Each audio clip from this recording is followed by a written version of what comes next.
نبی پاک صلی اللہ علیہ وسلم نے ارشاد فرمایا، جو شخص مجھ پر جمعے کے روز 80 مرتبہ درود پاک پڑھے گا، اللہ تعالیٰ اس کے 80 سال کے گناہوں کو معاف فرما دے گا۔ ہماری بات ٹل سکتی ہے، آپ کی بات ٹل سکتی ہے، زمین ادھر ادھر ہو سکتی ہے، دریا کا رخ بدل سکتا ہے، لیکن میرے مصطفیٰ کا فرمان نہیں بدل سکتا۔ میرے مصطفیٰ نے جو کہہ دیا وہ ہو کے رہے گا۔ انداز دیکھیں، اللہ تعالیٰ نے قرآن مقدس میں ارشاد فرمایا، ان اللہ و ملائکتہ یصلون علی النبی، اللہ بھی، اللہ کے فرشتے بھی نبی پاک صلی اللہ علیہ وسلم پر درود بھیجتے ہیں۔ یا ایھا الذین آمنو، اے ایمان والو، اپنے انداز میں بھی ترجمہ کر سکتے ہیں، اس طرح بھی کہہ سکتے ہیں، اے نبی کے ماننے والو، اے نبی سے پیار کرنے والو، نبی سے محبت کرنے والو، صلو علیہ وسلموا تسلیما، تم بھی ان پر خوب درود اور سلام بھیجو۔ آپ دیکھیں نا کہ ہر عاقل بالغ مرد عورت کے اوپر دن بھر میں 5 ٹائم کی نماز فرض ہے۔ اسی طرح سال میں ایک ماہ کے روزے رکھنا بھی فرض ہے۔ جو مالک نصاب ہیں، مالک نصاب کے اوپر سال میں 1 مرتبہ زکوٰۃ نکالنا واجب ہے۔ جو صاحب استطاعت ہیں، مالدار ہیں، دولت مند ہیں، امیر ہیں، پیسے والے ہیں، ان کے اوپر زندگی میں 1 مرتبہ حج کرنا بھی فرض ہے۔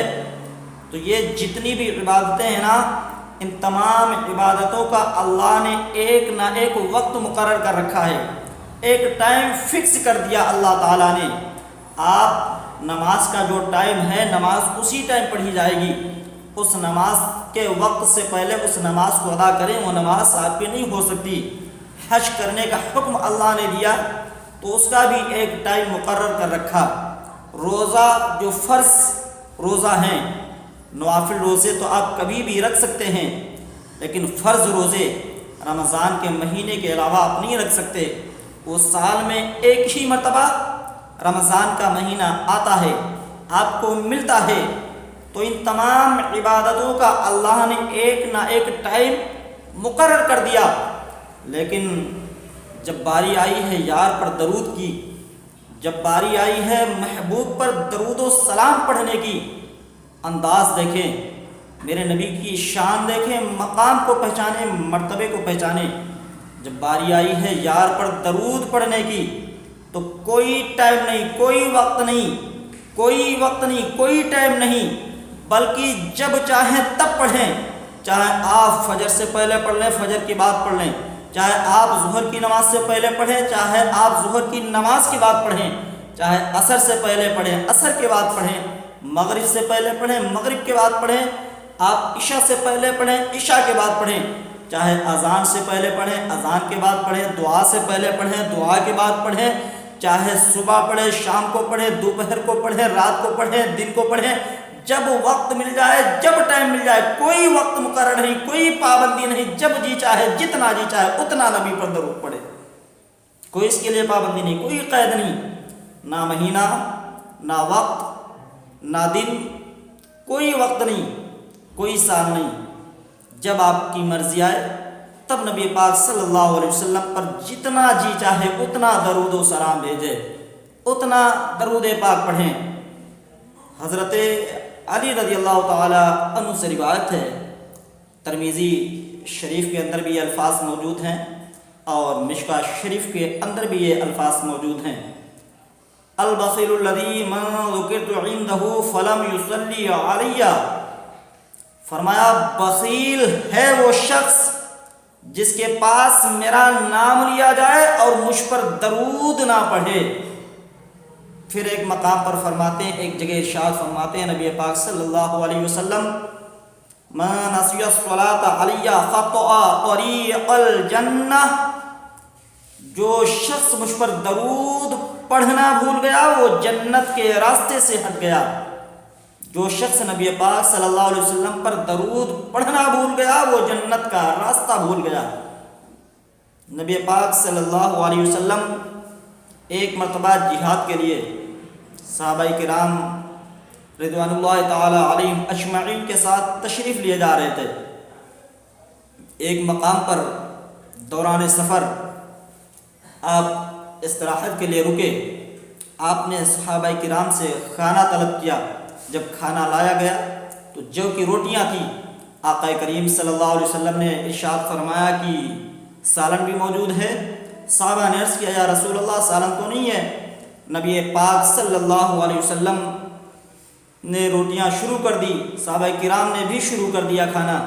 تب تک کیا دیکھتے ہیں صحابہ کرام کی ایک شہد کی مکھی جو وہیں پہ گھوم رہی ہے، چکر لگا رہی ہے، آواز دے رہی ہے، شور کر رہی ہے، بھنبھنا رہی ہے۔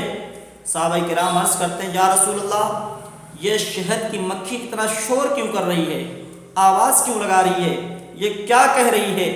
نبی پاک صلی اللہ علیہ وسلم فرماتے ہیں وہ صحابہ سنو، یہ جو شہد کی مکھی ہے نا یہ مجھ سے کہہ رہی ہے کہ یا رسول اللہ آپ کے صحابہ بغیر سالن کے روٹیاں کھا رہے ہیں، جبکہ لیے میں نے بغل ہی میں پہاڑ میں بغل کے پہاڑ میں ایک اچھا سا شہد کا چھتا لگا رکھا ہے۔ آپ کسی ایک صحابی کو بھیجیں اور وہ وہاں سے شہد نکال لائے۔ نبی پاک صلی اللہ علیہ وسلم نے اپنے ایک صحابی حضرت علی رضی اللہ تعالی عنہ کو بھیجا۔ حضرت علی رضی اللہ تعالی عنہ نے ہاتھوں میں کٹورا لیا، اس مدھو مکھی کے پیچھے پیچھے چلتے گئے اور جہاں وہ چھتا لگا تھا آپ نے وہاں سے صاف شفاف عمدہ شیرینی میٹھا وہاں سے آپ نے شہد نکالا، اور نکالنے کے بعد حضور صلی اللہ تعالی علیہ وسلم کی بارگاہ میں پیش کر دیا، رسول کریم صلی اللہ علیہ وسلم کی خدمت میں حاضر کر دیا۔ نبی پاک صلی اللہ علیہ وسلم نے اس شہد کو صحابہ میں تقسیم کر دیا، لیکن پھر بھی وہ شہد کی مکھی ابھی بھی بنا رہی ہے، ابھی بھی آواز دے رہی ہے، ابھی بھی شور کر رہی ہے۔ صحابہ نے عرض کیا یا رسول اللہ یہ اب کیوں شور کر رہی ہے، اب کیوں آواز دے رہی ہے؟ نبی پاک صلی اللہ علیہ وسلم نے فرمایا او صحابہ سنو، یہ مجھ سے عرض و معروض کر رہی ہے، مجھ سے گفتگو کر رہی ہے، مجھ سے بات چیت کر رہی ہے۔ میں نے اس شہد کی مکھی سے پوچھا او شہد کی مکھی یہ بتا تو شہد کیسے بناتی ہے؟ تو اس شہد کی مکھی نے کہا یا رسول اللہ ہم باغیچوں میں جا کے، کھیتوں میں جا کے، پیڑوں پہ جا کے ہم پتوں کا، پھولوں کا ہم رس چوستی ہیں۔ تو نبی پاک صلی اللہ علیہ وسلم نے ارشاد فرمایا او مکھی یہ بتا وہ جو تو پھول چوستی ہے وہ تو بے مزہ ہوتے ہیں، وہ تو پھیکے ہوتے ہیں، وہ تو کڑوے ہوتے ہیں، وہ تو کھٹے ہوتے ہیں، وہ بے مزہ بے ذائقہ ہوتے ہیں، یہ بتا ان میں شہد میں مٹھاس کہاں سے آتی ہے، پھر یہ مٹھاس کہاں سے پیدا ہوتی ہے؟ اب اس کا جواب سنو، ایمان تازہ ہو جائے گا۔ مدھو مکھی نے عرض کیا یا رسول اللہ وہ پھیکے تو ضرور ہوتے ہیں، کڑوا رس تو ضرور ہوتا ہے، بے مزہ پتوں کا، پھولوں کا رس تو ضرور ہوتا ہے، لیکن ہم جب رس وہ چوستی ہیں، جب ہم وہ رس چوستی ہیں پھولوں کا، پتوں کا، تو ہم آپ پر درود شریف پڑھتی رہتی ہے، اور درود پڑھنے کی برکت ہے یہ کہ اس رس میں مٹھاس پیدا ہو جاتی ہے، اس رس میں شیریں بن جاتا ہے، وہ شہد بن جاتا ہے، اس میں مٹھاس آ جاتی ہے، اور یہ جو مٹھاس آتی ہے یہ درود پاک پڑھنے کی برکت سے آتی ہے۔ اب وہ لوگ جو میرے نبی پاک صلی اللہ علیہ وسلم کی ذات پر انگلیاں اٹھاتے ہیں، کہتے ہیں ہمیں نبی پر درود پڑھنے کی کوئی ضرورت نہیں ہے، وہ لوگ جو کہتے ہیں نبی پر ہمیں درود و سلام پڑھنے کی کوئی ضرورت ہی نہیں ہے، میں کہتا ہوں درود پاک یہ وہ عمل ہے اگر تم مصطفیٰ پر درود نہ پڑھو تو تمہاری نماز مکمل نہیں ہوگی، تمہاری نماز نہیں ہو سکتی۔ اگر مصطفیٰ پر درود نہ پڑھو اور دعا مانگو، دعا میں درود نہ پڑھو تو رب کی بارگاہ میں دعا قبول ہونا تو بہت دور کی بات ہے، تمہاری دعا رب کی بارگاہ میں پہنچ نہیں سکتی۔ درود وہ عمل ہے کہ اگر درود تم نماز جنازہ میں نہ پڑھو تو تمہاری نماز جنازہ نہیں ہو سکتی۔ درود پاک وہ عمل ہے کہ درود پاک کو اگر آپ نہیں پڑھیں گے تو درود پاک بغیر پڑھے آپ کو جنت نہیں مل سکتی. یہ درود پاک وہ عمل ہے. درود پاک نبی پاک صلی اللہ علیہ وسلم پر اگر آپ نہیں پڑھ سکتے تو آپ جنت کے حقدار بھی نہیں ہو سکتے. درود پاک یہ وہ عمل ہے. آپ کہتے ہیں نبی کو کچھ آتا نہیں ہے, نبی کو کسی چیز کا علم نہیں. آپ نبی کی شان پہ, آپ نبی کی ذات پر انگلیاں اٹھاتے ہیں, کچھ کہتے ہیں کچھ پتہ نہیں. بھلا دو گے وہ تاریخ. نبی کی ذات وہ ذات ہے, وہ مقام ہے کہ انسان تو انسان ہے, بلکہ میرا نبی جانوروں کی بولیاں سمجھتا ہے.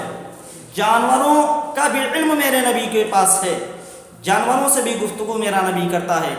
بھلا دیں گے وہ تاریخ جب ایک اونٹنی نے اپنے مالک کی شکایت میرے نبی سے کیا تھا. بھلا دیں گے وہ تاریخ جب اونٹنی نے نبی سے شکایت اپنے مالک کی کیا تھا.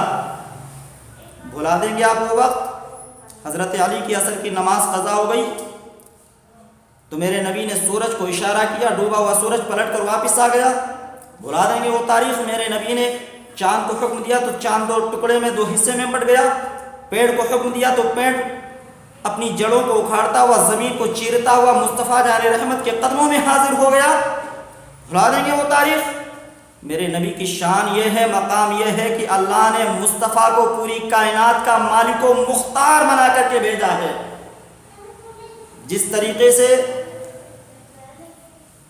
اب یہاں پر ان لوگوں کو درس لینا چاہیے, سبق حاصل کرنا چاہیے ایک شہد کی مکھی سے, ایک جانور سے.